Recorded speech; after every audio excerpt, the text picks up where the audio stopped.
আমি সাকিব খানকে নিতে পারি, তাকে প্রফিটে 50% দিয়ে দেবো, তাকে নিয়ে আমি অগ্নিপুরুষ বানাইতে পারি। মাসুদ রানার সবচেয়ে হিট গল্প হলো অগ্নিপুরুষ, কিন্তু আমি 3 কোটি টাকা রিমুনারেশন দেবো না। আমার রিমুনারেশন হবে স্যাটেলাইট ভ্যালু অথবা তাকে মুভির 50% প্রফিটের মালিক হবে।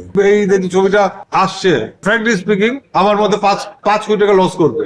এই যে ছবিটা সাকিব খানের আছে 5 কোটি টাকা লস করবে। এইরকম ও তো 5 কোটি লস করলে ছবিটা আমার হলো, আমি যদি 3টা ছবি বানাচ্ছি 5-15 কোটি টাকা লস করবে, আমার তো পুঁজি চলে যাবে। তো আমি এভাবে লস করতে পারবো না। সাকিব খান আমার থেকে কাজ করতে পারে অনলি তার রিমুনারেশন হবে তার স্যাটেলাইট ভ্যালুর উপরে, আর অথবা সে পার্টনার দিয়ে শেয়ারিং আসতে পারে। সে বলে যে তার ছবিতে 10 কোটি টাকা 20 কোটি টাকা আর্ন করে, ঠিক আছে, আমি সাকিব খানকে নিতে পারি, তাকে প্রফিটে 50% দিয়ে দেবো। তার কিছু লাগবে না, তাকে কোন ইনভেস্ট নাই, সে শুধু অভিনয় করে প্রফিটে 50%। তার যদি কনফিডেন্স থাকে, তার ফলোয়ারদের যদি কনফিডেন্স থাকে, আমি আর অনেক বড় বাজেটের বড় স্কেলের, আমার কাছে তো 500 গল্পের রাইট আছে আমার কাছে, তাকে নিয়ে আমি অগ্নিপুরুষ বানাইতে পারি। ও যদি করে আমি সাকিব খানকে নিয়ে অগ্নিপুরুষ করবো। মাসুদ রানার সবচেয়ে হিট গল্প হলো অগ্নিপুরুষ, মাসুদ রানার সবচেয়ে জনপ্রিয় গল্পটা হলো অগ্নিপুরুষ, তাকে নিয়ে আমি অগ্নিপুরুষ বানাইতে পারি। কিন্তু আমি 3 কোটি টাকা রিমুনারেশন দেবো না। আমার রিমুনারেশন হবে স্যাটেলাইট ভ্যালু অথবা তাকে মুভির 50% প্রফিটের মালিক হবে। যদি মনে করে 10 কোটি টাকা লাভ করে তার ছবি, 5 কোটি টাকা নিয়ে যাবে, সমস্যা নেই তো।